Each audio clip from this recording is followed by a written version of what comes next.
Muy buenos días, es el 17 de marzo y año 2022, plena situación especial, trágica en el mundo por muchas cosas que están sucediendo y ahora concretamente ocupa el centro de la información la trágica situación de Ucrania con esa invasión militar y indistintamente de los enfoques que hayan informativos, políticos o de cualquier tipo, posicionados de una zona o de otra, la realidad es evidente y no se puede negar. Hay mucho sufrimiento y hay mucha tragedia, muy triste, mucho horror.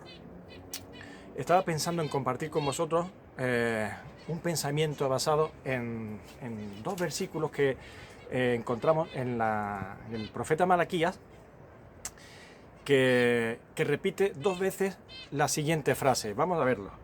Dice así en Malaquías capítulo 3, versículo 17: y serán para mí especial tesoro, ha dicho Jehová de los ejércitos, en el día en que yo actúe, y los perdonaré como el hombre que perdona a su hijo que le sirve. Y luego en el capítulo 4, en el versículo 3, dice: hollaréis a los malos, los cuales serán ceniza bajo las plantas de vuestros pies, en el día en que yo actúe, ha dicho Jehová de los ejércitos.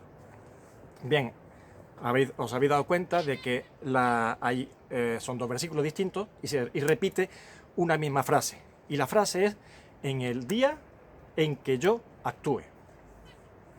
Bueno, hay que pensar respecto a esa frase, porque es algo que confunde, que crea dudas, que plantea muchas cuestiones en muchas personas, creyentes y no creyentes.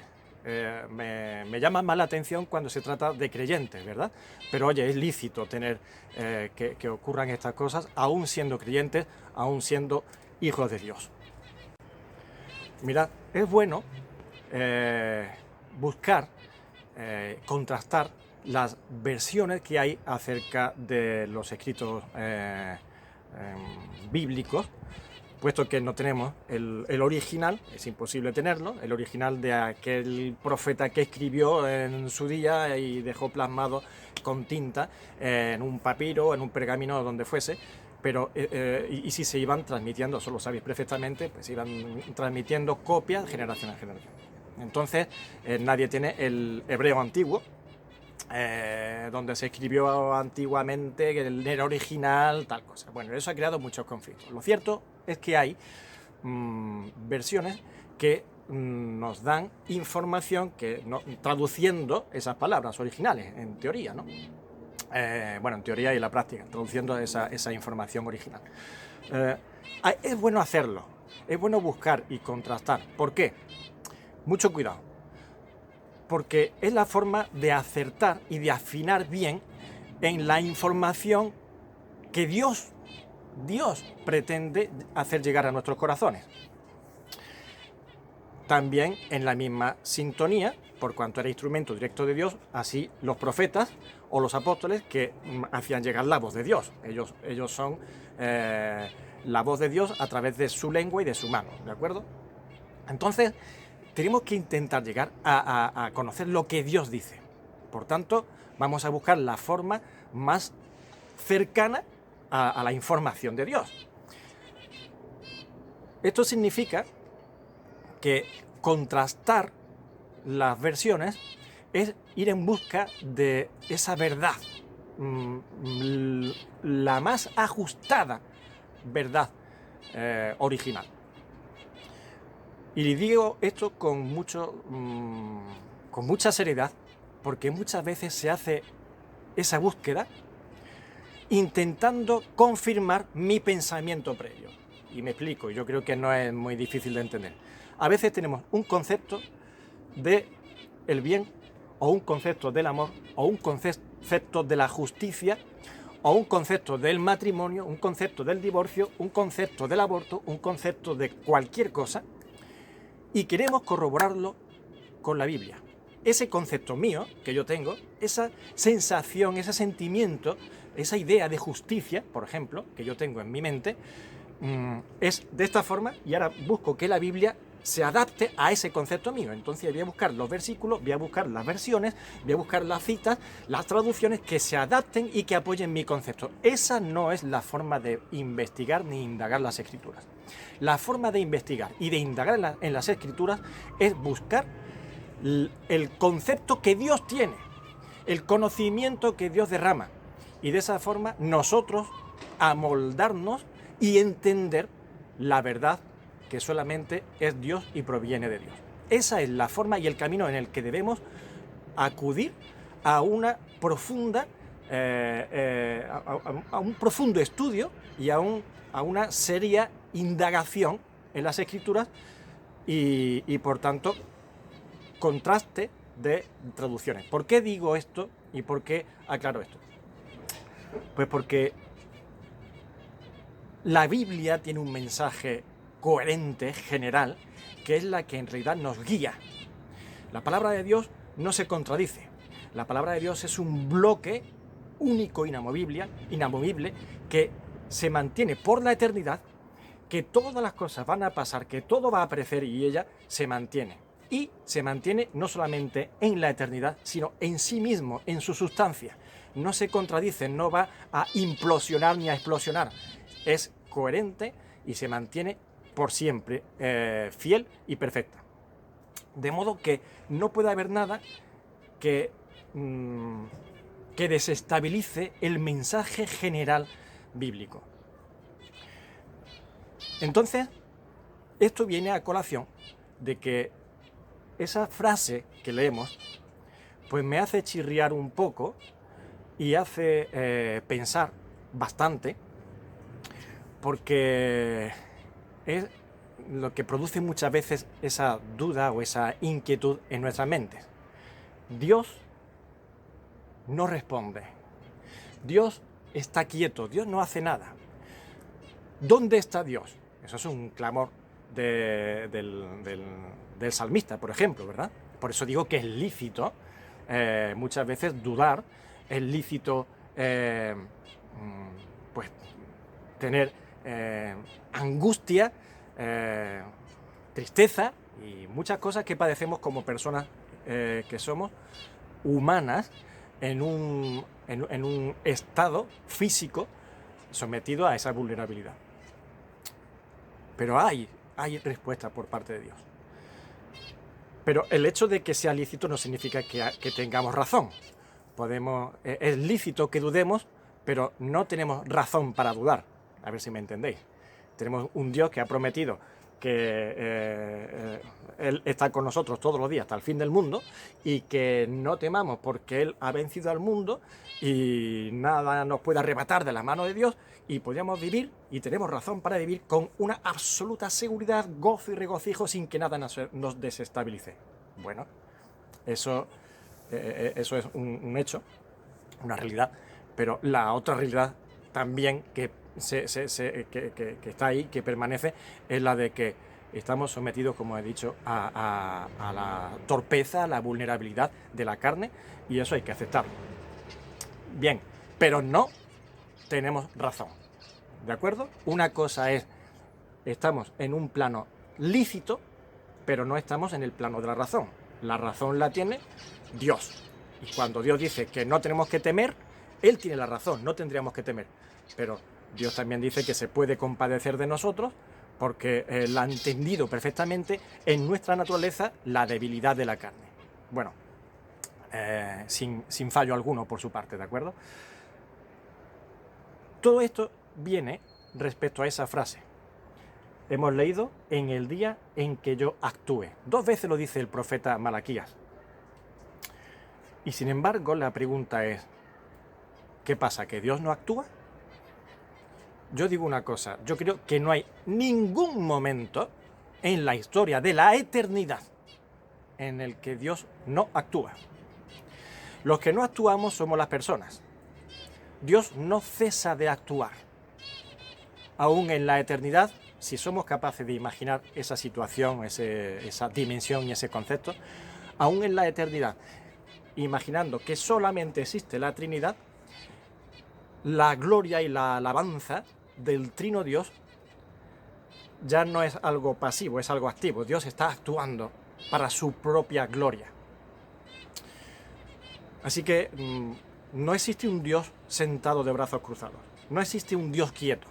Los que estamos quietos somos nosotros. Y por cierto, nosotros estamos quietos y nos movemos.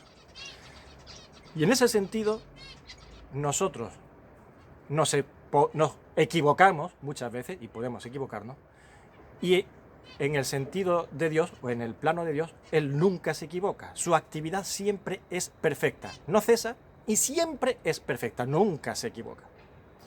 Ahora los que nos equivocamos somos nosotros, tanto cuando nos movemos como cuando nos quedamos quietos. Muchas veces. Cuando nos movemos quizás no deberíamos haber quedado quietos.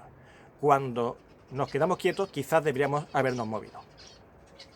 Entonces cogí y busqué la versión textual, o la traducción textual, que es una versión que cogí en internet y me descargué en el móvil. ¿Y sabéis lo que dice o cómo traduce esa frase en el día en que yo actúe? Fijaros. Y serán para mí especial tesoro, ha dicho Jehová de los ejércitos, en el día que yo preparo. Ahora, fijaros la diferencia, no es lo mismo en el día en que yo actúe que en el día en que yo preparo. Y así repite después la otra frase que también dice lo mismo, ¿de acuerdo? En el día en que yo preparo, en el día que yo preparo. No es lo mismo en el día en que yo actúe que en el día que yo preparo. El día en que yo actúe puede dar a entender que él no está actuando, que él está de brazos cruzados, que él ahora mismo está de vacaciones, pase lo que pase, ocurra lo que ocurra en el mundo, en el universo o en los cielos, y cuando se incorpore de las vacaciones, pues ya empezará a hacer algo, ya empezará a actuar. Y ese no es ni el concepto bíblico de Dios, ni esa es la realidad que Dios está transmitiendo en las Escrituras. La realidad que está transmitiendo es que aunque tú pienses que Dios no actúa, que aunque tú pienses que Dios está quieto, Dios no cesa de estar en funcionamiento. Él está preparando un momento. Y si está preparando un momento, está actuando. Y está organizando todo. Y está moviendo todas las fichas de forma continua, moviendo almas, miles de millones de almas, cada una en su contexto, cada una en su situación, sin forzar situaciones cuando quiere y forzando situaciones cuando quiere, que para eso es soberano. Y por tanto, no solamente no descansa, sino que está actuando de una forma imposible de abarcar en nuestra mente. Él mueve las personas, mueve los tiempos, mueve el espacio, lo mueve todo conforme a su gusto. Si quiere quitar una montaña, mete un terremoto y te quita la montaña y te hace un valle. Y si quiere quitar un rey, te quita ese rey, por muy poderoso que sea, y te pone a un mendigo en el trono. Y si quiere desestabilizar un imperio, desestabiliza un imperio. Si quiere poner un imperio, lo pone. ¿Y Dios por qué permite? ¿Dios por qué hace? Esto ha ocurrido porque Dios no está, o Dios no... Mirad cuando Nabucodonosor se levanta contra Judá y la lleva cautiva. Dios está ahí haciendo eso. No sé si sois conscientes o no. La Biblia lo deja muy claro. Dios mismo lo deja muy claro. Él no tiene que esconderse. Él no tiene que decir, uy, voy a coger muy mala fama. Van a pensar que soy un Dios muy malo. Dios no se asusta ni tiene complejos. Yo soy el soberano. He cogido a mi siervo para servirme. Y coge a Ciro, coge a Darío, coge a Nabucodonosor, coge a Nerón, coge a Napoleón y coge a Franco y coge a Esteban. Y a cada uno para lo que le da la gana. Una gana movida por la perfección de su amor. Eso es complicado, ¿verdad? Porque no se adapta y no se ajusta. Las consecuencias de esos movimientos que Dios hace no se adapta y no se ajusta a nuestros conceptos de bondad, de amor y de justicia. De modo que parece como que aceptar eso es que nosotros somos capaces de ser más buenos que Dios. Eso no puede hacerlo Dios, porque eso estaría mal. Entonces tú eres más bueno que Dios si realmente eso fuese verdad. Pues eso es verdad, y Dios lo ha declarado así con mucha claridad en las Escrituras. Espero que no seamos un telón que impida ver esa claridad. Ahora a nosotros nos gusta pensar que debemos actuar. Tenemos que hacer.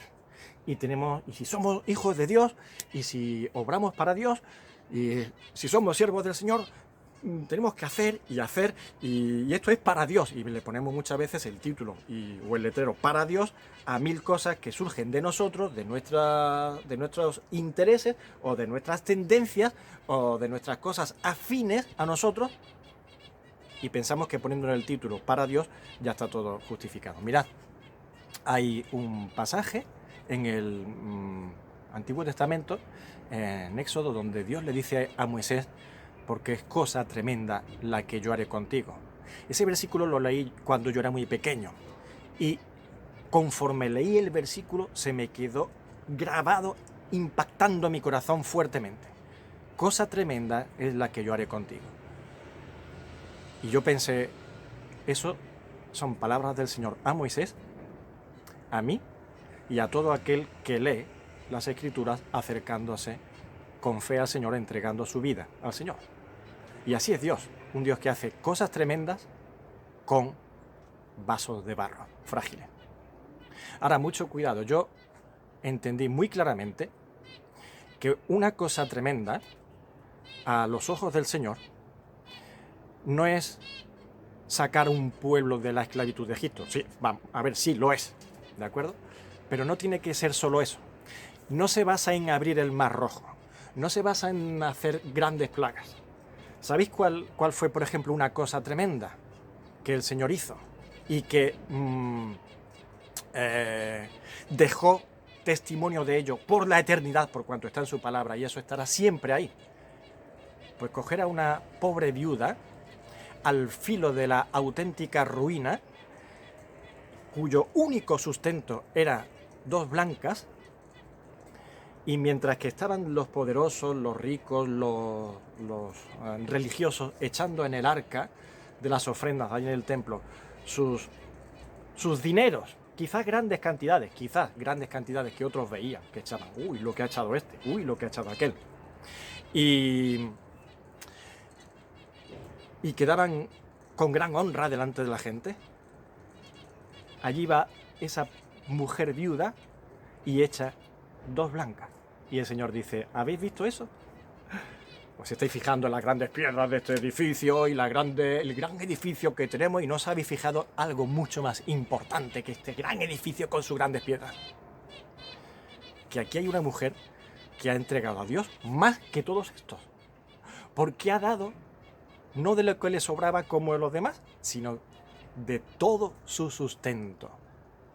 Si tienes 1000 millones, deberías echar 1000 millones y quedarías en el mismo nivel de cosa tremenda que esa mujer que echó 2 blancas. Qué cosa tan tremenda. Echó todo lo que suponía para su sustento, pero ella entendió que su sustento era Dios, y si tenía que dar su vida por Dios, no había razón suficiente que la frenara. Por tanto, mucho cuidado. Un punto importante.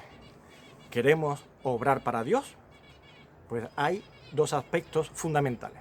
Primero, no busques grandes cosas conforme al concepto humano de grande y de grandeza, y ama a Dios sobre todas las cosas, manifestándolo, y la mejor manifestación es con la obediencia. Obedece a Dios. Obedece a Dios. Es la mejor ofrenda de nuestra vida. Es la cosa más tremenda que puede hacer un ser humano. Obedecer a Dios. La desobediencia fue lo que tiró por tierra y arruinó la relación del hombre con Dios. La obediencia es lo que vuelve a ligar al hombre con Dios. El Señor fue obediente hasta la muerte, y muerte de cruz. Y sus hijos deben ser obedientes hasta el último momento de su vida. Ahora, en esa obediencia vemos estos 2 aspectos que estoy comentando: actuar, moverse, o estarse quieto. ¿Os dais cuenta por qué fallamos muchas veces? Porque uno de los mandamientos puede ser quedarte quieto. Estate quieto, no te muevas, quédate ahí, no hagas nada. Dios nunca se va a estar quieto, no le pertenece a Dios, no es de Dios estar quieto, aunque nos parezca que lo está. Pero al hombre Dios le dice muchas veces: estate quieto. Y en ese momento, el triunfo del creyente es, como siempre, obedecer. Y la obediencia sería: estate quieto. Mientras que hay otras veces que dice, levántate y ve y haz. Y vemos en la palabra cómo hay errores en ese sentido. Y va Israel contra Jai, ¿de acuerdo? Esa ciudad que tenía, que era de la tierra prometida que tenían que conquistar, y suben de forma desobediente porque habían pecado, y ahora, para compensar ese pecado, para justificarme y para decir, Señor, voy a demostrarte que yo te quiero, que yo te amo, y esto es para Dios, yo voy a subir contra Jai. Y Dios le está diciendo, os he dicho que no subáis contra Jai, que vais a ser derrotados. No, no, no, eso no puede ser. Vamos a vencer porque Dios está con nosotros, porque lo hacemos para Dios. Es para Dios. Y Dios te está diciendo, obedéceme, te he dicho que te quedes quieto, que no subas, que no vayas. Y subieron y volvieron con el rabo entre las piernas y con el hocico partido, como dice un humorista por ahí sudamericano. Vuelve el perro arrepentido, con el hocico partido, con el rabo entre las piernas. Perdonadme esta tontería, pero es que es así. Así de ridículos somos cuando vamos con nuestras glorias, con nuestros poderes, con nuestras capacidades, con nuestras mejores y maravillosas intenciones para obedecer a Dios y agradarle. Agradarle obedeciendo. Te ha dicho que te quedes ahí quietecito y ya te dirá cuándo has de moverte. Creo que aprendieron la lección cuando vinieron con el hocico partido y el rabo entre las piernas. Y después hay veces que te manda y te dice, muévete y ve y haz. ¿Y qué ocurre? Pues uno empezó con excusas, es que yo no tengo palabras, es que yo soy torpe de palabras, es que yo no puedo y cómo voy a ir allí, y ahora qué va a pasar, y Dios te dice que vayas y vas. Y el otro coge y sale corriendo y se mete en un barco y intenta escaparse por los confines del mar y se lo tiene que tragar un pez y vomitarlo después de 3 días en la arena, porque Dios te ha dicho que vayas y tienes que ir. Obedece, hombre, obedece.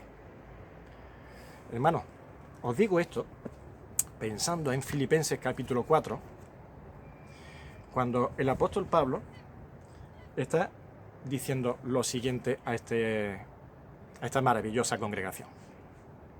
En gran manera me gocé en el Señor. Capítulo 4, versículo 10 de Filipenses. En gran manera me gocé en el Señor, de que ya al fin habéis revivido vuestro cuidado de mí. Esta frase así leída puede parecer como que los filipenses pues pasaban de Pablo y de su misión, iban a lo suyo, estaban focalizados en sus intereses, en sus obras, en sus cosas, y por fin un día se dieron cuenta de que estaba ahí Pablo. Oye, ¿por qué no mandamos una ofrendilla a Pablo? Vamos a reunirnos, hacemos una pequeña ofrenda y se la mandamos a Pablo. Oye, que está por ahí ese hombre que quizá lo necesite. No, ese no era el asunto. Él lo aclara diciendo, de lo cual también estabais solícitos, pero os faltaba la oportunidad. Esto es muy importante, hermanos. Esto es muy importante, porque ahí vemos cómo la iglesia quería hacer algo, los hermanos de Filipos querían hacer algo, y sin embargo, Dios no estaba abriendo las puertas para eso. Dios estaba más bien cerrándoselo. Les faltaba la oportunidad de algo que era muy bueno. Dios no cierra las puertas de las cosas malas y abre las puertas de las cosas buenas. Porque hasta nosotros nos creemos que hay cosas buenas y hay cosas malas cuando realmente es al revés. Bueno, que hay cosas que buenas y realmente son malas, y que hay cosas malas que quizás sean buenas. Porque no hemos conocido la profundidad de cierta realidad o el caso en concreto. Y quizás el caso en concreto, aquí, y la realidad era que Dios tenía el plan y la voluntad de que Pablo pasase escasez. Hermanos, si Dios quería que Pablo pasara escasez por su voluntad, en su sabiduría, por un propósito que sería beneficioso, y Dios nunca va a hacer nada que no sea beneficioso, si hubiese permitido que la iglesia de Filipos ofrendase al apóstol Pablo, el apóstol Pablo no se hubiese visto en necesidad. Y se habría truncado el propósito de Dios. Así que mirad como algo tan bueno, tan lícito, tan en el camino del bien y de la bendición, como es una ofrenda para un siervo de Dios entregado y consagrado, puede estar impedido o bloqueado durante el tiempo que el bendito y sabio Dios tenga en su plan, hasta que Él lo quiera desbloquear y diga, ahora sí, ahora es cuando quiero que el apóstol reciba esta ofrenda, o tal ayuda, o tal otra cosa. ¿Os dais cuenta cómo todo no es lo que yo quiero, lo que sale de mí, mi intención, sino que es Dios el que lo va moviendo todo? Vamos a dar gracias cuando Dios abre puertas y vamos a dar gracias cuando Dios cierra puertas. Si realmente estamos en su obra y somos nosotros los que actuamos como instrumentos, los que estamos en su movimiento, los que estamos en las manos suyas y no Él en nuestras manos. A veces queremos hacer nuestra obra y usar a Dios como el instrumento, nuestra garantía, nuestra seguridad, y Él es el que va a hacer esto. ¿Por qué? Porque yo soy el que inicio todo, el que lo hago todo, y Él es el arma perfecta, no falla, omnipotente, sabiduría, lo es todo y está a mi servicio. No, es al revés. Es su obra y tú eres su instrumento. Y por tanto vas a actuar cuando Él te lo mande y como Él te lo mande. Así que los filipenses estaban solícitos en ayudar y el Señor dijo, todavía no, que el apóstol necesito que esté incluso con cadenas y que esté pasando hambre y que esté azotado y en esa situación glorifique mi nombre y habrá muchos que se conviertan. ¿Merece la pena la salvación eterna de las almas por unos momentos de sufrimiento? El Señor dijo que sí y lo demostró haciéndolo. Y no podía truncarse los planes de Dios con las mejores intenciones de una congregación bastante consagrada al Señor como era la de los filipenses. No lo digo porque tenga escasez, dice el apóstol, pues he aprendido a contentarme cualquiera que sea mi situación. Sé vivir humildemente y sé tener abundancia en todo y por todo estoy enseñado, así para estar saciado como para tener hambre, así para tener abundancia como para padecer necesidad. Todo lo puedo en Cristo que me fortalece.